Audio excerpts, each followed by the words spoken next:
Today, I'm going to give you the best strategy in order to optimize your Hyrox doubles and race faster.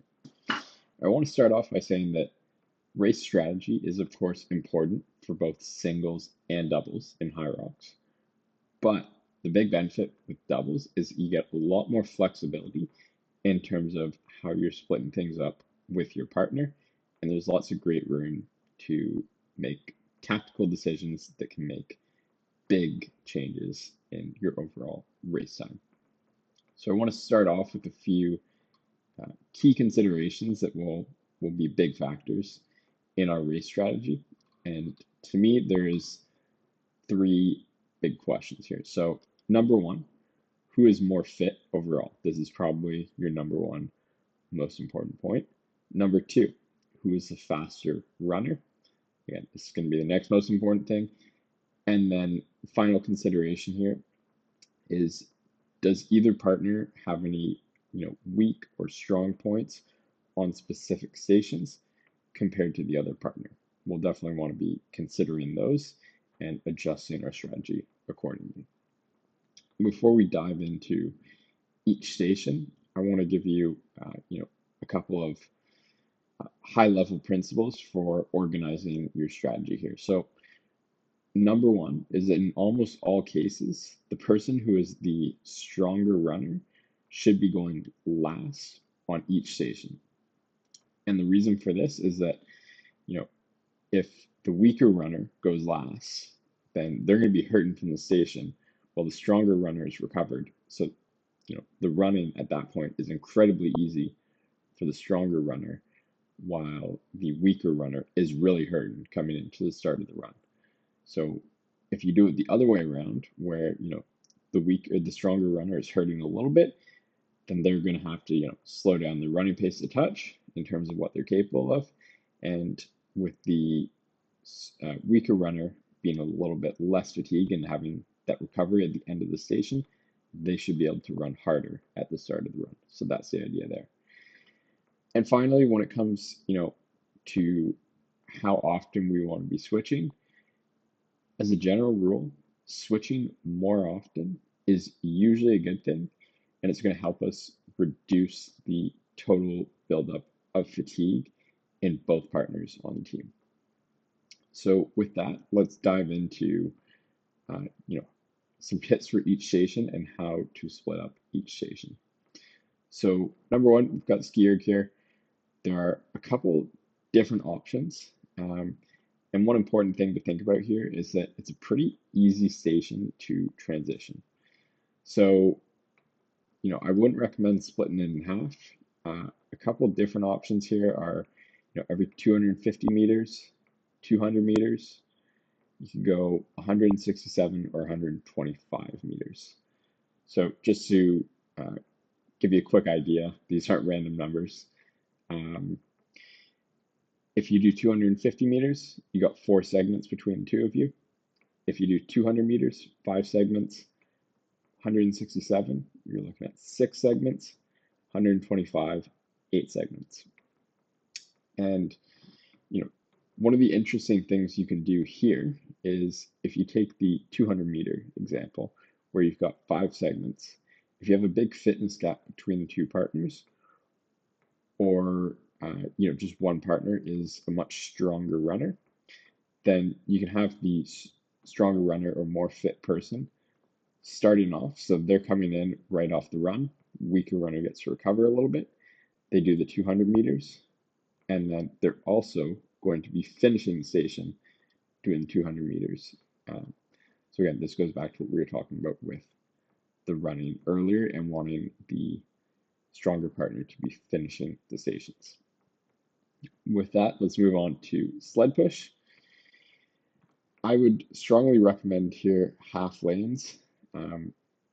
If you're going much, any shorter than that, you do start to run into the issue where you have to overcome that initial inertia of, setting the sled in motion, which does take more energy than, pushing a sled that's already in motion. So like I said, I would recommend half lanes. I know that most people could do, full lanes. Most people have that capability. But the problem here is that just starts to build up too much fatigue, which, especially at this early stage in the race, you don't want. And with that, we'll move on to the sled pull. Again, I would recommend half lanes here, and the sled pull comes with an additional important consideration, which is that generally as the sled gets closer to you, especially in the second half of each lane, um, it's going to get quite a bit, well, at least somewhat easier to pull, as it's much easier to take the slack out of the rope and move it towards you. So with that, you may want to have the weaker partner taking the second half of each length on the sled pull. But again, you also want to consider the trade-off here of if you're having, if the weaker partner is also the weaker runner, um, you know, do you want them finishing the station and being somewhat more compromised going into that run? So lots of different ways to break this one up, but I would recommend half lanes.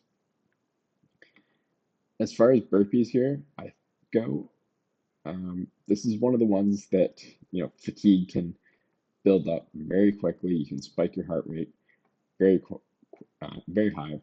So that's absolutely something we want to avoid. And what I would recommend is that you switch every 5 to 7 reps. That way, you're minimizing fatigue. You're not looking to do full lanes here. It's too much. You're gonna build up fatigue. And one additional consideration is that you probably, regardless of how many reps you're at the end of the lane, you probably want to be switching partners as you transition to the start of the next lane. That way, as the partner who is working at the end of the lane is going, the partner who's resting can run past them quickly, get to the starting line of the next lane, and that way you have a nice transition from one lane to another.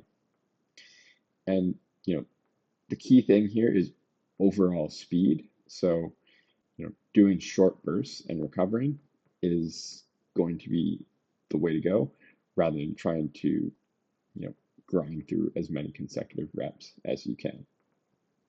All right, on to the row. To me, this one is a bit of an interesting one from a strategy perspective, probably one of the most important, where you've got some decisions to make. So the key issue with the rower is that it is a very slow transition. So you're going to want to go with longer intervals than the ski. And except the reason for that is that, if you start changing up more often, any time you would be saving from a partner being able to work a little faster on the row because they're fresher and more, they've had more rest breaks throughout the station, is going to be probably more than negated by the fact that you're taking a few seconds to make that transition each time you change, and that overall is going to be a bigger cost. So what I would recommend here is either 250 meters each, so you break it into 4 segments, or another alternative, and one that works especially well if you have one partner who is stronger than the other, or a stronger runner than the other, is you go 300 meters for the stronger runner, 400 meters for the weaker runner, and then 300 meters for the stronger runner. So the stronger runner takes a little bit more workload and also gives the weaker runner a bit more of a chance to rest. And a final tip here for this station is that rather than undoing the straps as you're finishing your interval of the 1,000 meters, what I'd recommend is that as you get into the last couple of strokes, you start undoing the straps, and that makes it for a much quicker transition. And of course, make sure that you loosen the straps enough so that, if your partner has big feet, they're able to get in and they don't have to fiddle with the straps to be able to get into the rower. All right, on to the farmer carries. This one, to me, is a pretty easy one in terms of race strategy.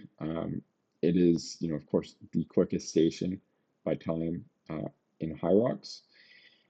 Generally, I would just split this one 50-50, one partner, usually the weaker runner, will start off, and then the stronger runner will take the second half. But, if there's a big fitness imbalance or one partner is really starting to hurt at this point in the race, you can, of course, adjust that as needed. And I would also recommend that instead of putting the kettlebells down here, the partner who is resting comes up behind the partner who's working and just grabs the kettlebells from behind rather than having to pick them up off the floor. On to the lunges. So here we're looking at about every 10 reps, but at this point in the race, there could be a bit of an imbalance in terms of which partner is, doing better or is, really feeling the fatigue and not doing well. But I would recommend starting with 10 reps, and you can, play it by ear as needed. But the, again, important thing here that goes along with all the other stations, we're looking to keep moving quickly here and minimize total fatigue rather than just trying to string as many reps together as possible. All right, wall balls, final station, you've made it. Usually what I would recommend here, a little bit contrary to all the other stations, is that you get the stronger runner starting this station. The reason for this is that you want the weaker runner to be giving absolutely everything they have on the last run, just trying to keep up with the stronger runner. That should be how it feels. You're almost at the finish, so this is time to start thinking about emptying the gas tank. Once you are into the wall balls, and like I said, the stronger runner starts, your goal is to generally switch as little as possible. Ideally, you only switch once, somewhere around halfway. You can switch more if needed, but at that point you're just you're starting to bleed time a little bit. Now I will caveat that by saying that, of course, if neither partner can do more than 50 reps, then you will have to switch more, and that's fine. But you want to be maxing out as much as you can. And another caveat here is that if fatigue is really starting to set in heavily for either partner while they're working, which of course it certainly can at this point in the race, and form is starting to break down, and you're seeing a lot of no reps, then that of course is going to be costing you time as well. And at that point, if you're starting to see multiple no reps and you think the other partner who is resting could come in and do a cleaner job on all of their reps, at that point, it's time to switch. The transition probably only takes about the same amount of time as doing one rep. And on that note of the transition for the wall balls, is that instead of letting the ball drop to the floor at the end of the rep when you're switching, you want to be handing it off to the partner, making it a little bit easier for them, and a faster transition too. And a final note, especially for the wall balls, but for all stations as well, is that it is absolutely critical to be communicating with your partner throughout the race, keeping check on how your partner is feeling and making adjustments as needed so that you don't have one partner, digging themselves into a really deep hole that's just going to compound and make things worse over the rest of the race. With all that in mind, if you want to make sure that when you show up on race day, you are in your absolute best possible physical condition and you're ready to race and show up as the best version of yourself for your partner, I would strongly recommend checking out my app, Hybrid Strength Fitness. It is linked in the description of this video, and it'll help you get set up with a workout program to train for Hyrox and achieve your best fitness levels yet.